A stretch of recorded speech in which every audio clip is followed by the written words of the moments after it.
Sir आते ही गुरु जी के आते ही उसी लाइन में खड़े हो।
और पंजाबी साहित्य अकेडमी के उपाध्यक्ष। एक छोटा से बच्चे के सामने उसके पिता को अधमरी हालत में ला करके कहा जाए कि तू कहे कि मैं मर जाऊंगा, कट जाऊंगा, लेकिन धर्म नहीं बदलूंगा। उसके पिता को कहा जाता है कि धर्म बदल लो, वरना साहब को देखिए कि उन्होंने कहा कि चाहे कुछ हो जाए, अरे सामने छोटा सा बेटा खड़ा हुआ है, दिल में दर्द होता है सोच करके, लेकिन वो पिता जिसने गुरु गोविंद सिंह से शिक्षा प्राप्त की थी, गुरु गोविंद सिंह के बच्चों को दीवार में जिन्हें अभी थोड़ा ही टाइम हुआ था, उस समय की ये प्रेरणा को 10-12 साल बाद की ये घटना है। वो छोटा सा बच्चा कहता है कि मैं गुरु साहिबान का, उन बच्चों का जिन्हें दीवार में चिना गया, उनका सखा हूं, उस धर्म में पैदा हुआ हूं, मेरे टुकड़े टुकड़े कर दो लेकिन मैं धर्म नहीं बदलूंगा।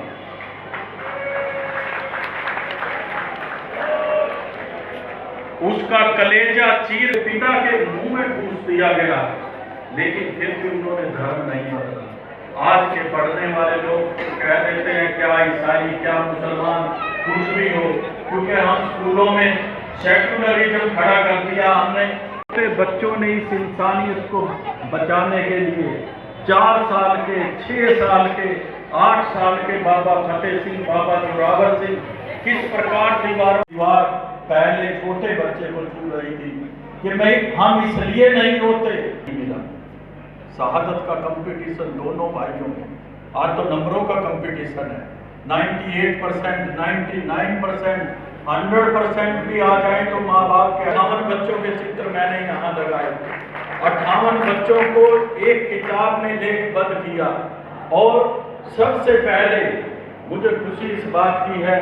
कि पूज्य स्वामी ज्ञानानंद जी महाराज जिसको मैंने ये बात बताई, तो उन्होंने कहा कि हम तो पहले ही इस दिशा में काम कर रहे हैं कि क्यों ना एक दिन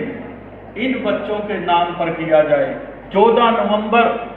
पंडित जवाहरलाल नेहरू के नाम पर है, लेकिन उस दिन बच्चों की वीर गाथाएं नहीं गाई जाती। इन बच्चों ने अपना सब कुछ हमारे, और मैंने आज वो पुस्तक लिख करके संपूर्ण की, और मेरा ये सौभाग्य है कि उसका विमोचन करने के लिए स्वयं स्वामी जी महाराज मंच पर विराजमान हैं।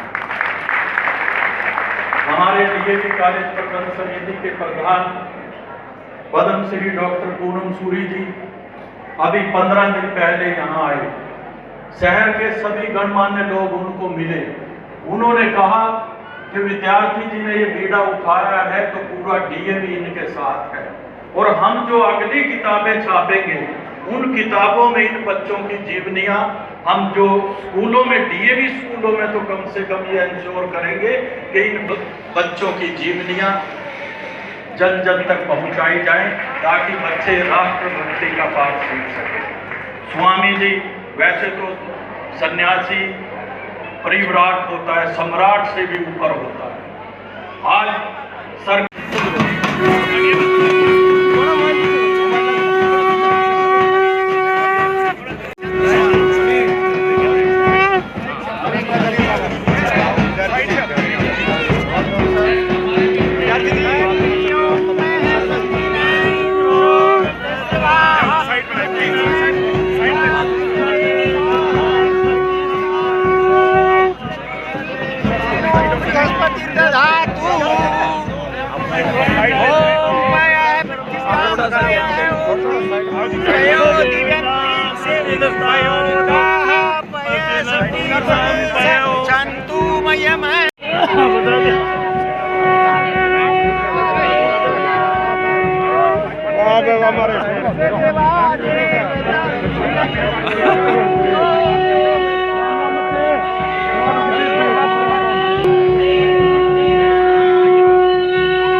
एक बार जोरदार कर्तव्य से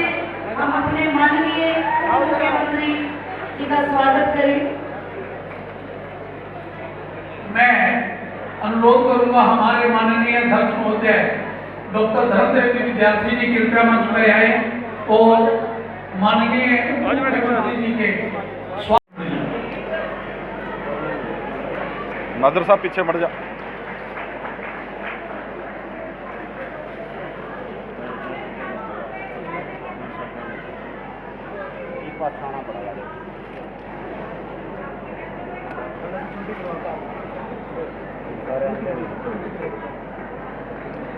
थोड़ा हाथ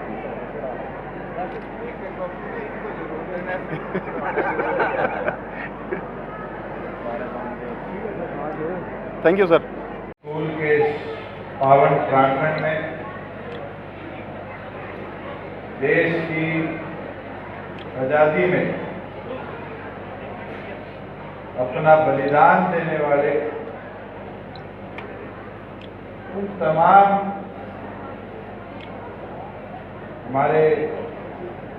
बाल स्वतंत्रता सेनानी मैं कहूँगा उनको याद करने के लिए आयोजित इस कार्यक्रम में संस्था को संभालने वाले आदरणीय विद्यार्थी जी, हमारे बीच में मौजूद एमएलए जुलाना अमरजीत जी, पूर्व वाइस चांसलर अविनाश चावड़ा जी,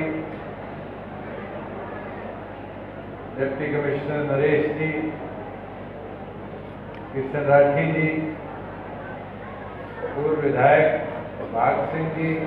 पृथ्वी नंबरदार जी, देवी संस्था के तमाम और शहर की तमाम अलग अलग सामाजिक संस्थाओं के प्रतिनिधिगण, मेरे बुजुर्ग, मेरी माताएं, बहनें, युवा साथियों, मैं पहले तो विद्यार्थी जी का देश की आजादी के 75 साल पूरे हुए और अगले 1.5 वर्ष और आजादी का अमृत महोत्सव हम मिलकर बनाने का काम करेंगे, देश में भी और प्रदेश में। और उसको कैसे बनाया जाए, क्या क्या कार्यक्रम और करे जाए, जिसमें 75 साल की आजादी, उससे पहले 200 साल की अंग्रेजी हुकूमत, उससे पहले जो अलग अलग इन्वेजन हमारे देश पर हुई, उस इतिहास को याद रखते हुए आगे वाला हिंदुस्तान, जब 100 साल पूरे होंगे तो आगे 25 साल का हिंदुस्तान कैसा होना चाहिए, हम कैसे हमारी नई पीढ़ी को यह बता पाएंगे कि रानी लक्ष्मीबाई का बलिदान क्या था, हम कैसे बता पाएंगे कि इन चित्रों में अगर पहला चित्र देखें तो बाबा अजय सिंह का था, 3 साल की आयु में उनकी जान कैसे गई, वो कैसे बता पाएंगे। और फिर 75 साल आजादी से लेकर आज तक हमारा देश आगे कैसे बढ़ा और कैसे आज से अगले 25 साल हमें काम कर हमारा देश किस मुकाम पर लेकर जाना है, उस पर काम करेंगे। और मैं तो चाहूंगा जहां सरकार की ओर से इस पे काम होगा, वहीं डीएवी संस्था, क्योंकि इस देश की सबसे बड़ी एजुकेशन अगर कोई संस्था है जो स्वामी विवेकानंद जी के विचारों को लेकर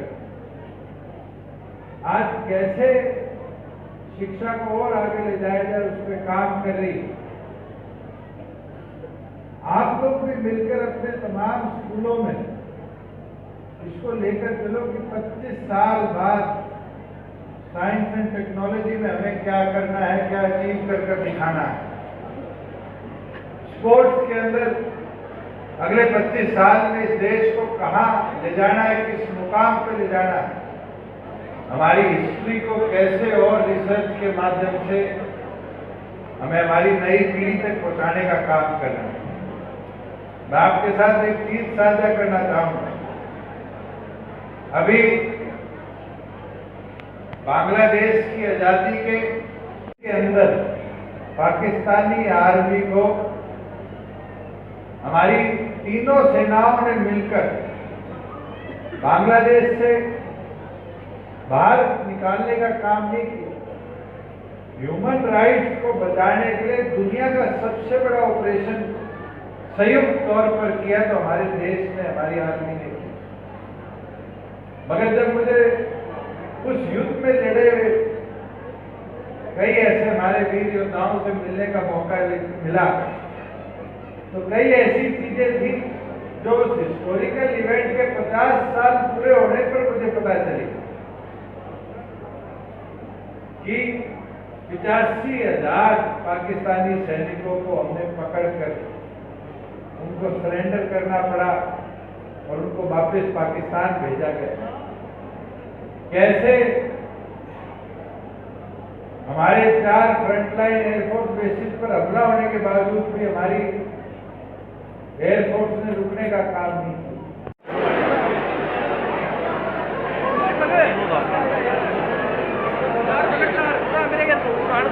मैं अनुरोध करूंगा डॉक्टर ए.के. चावला जी से कृपया वो मंच में पहुंच के आज के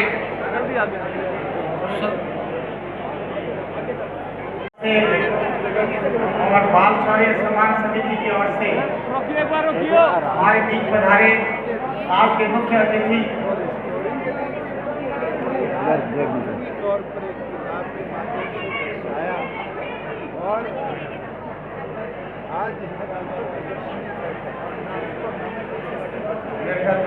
बधाई देता हूँ और ये विश्वास है कि 14 नवंबर हो आज़ादी के शुद्ध जहाँ देश भर में बना रहे प्रोग्राम पूरे देश भर के ऐसे बाल योद्धाओं का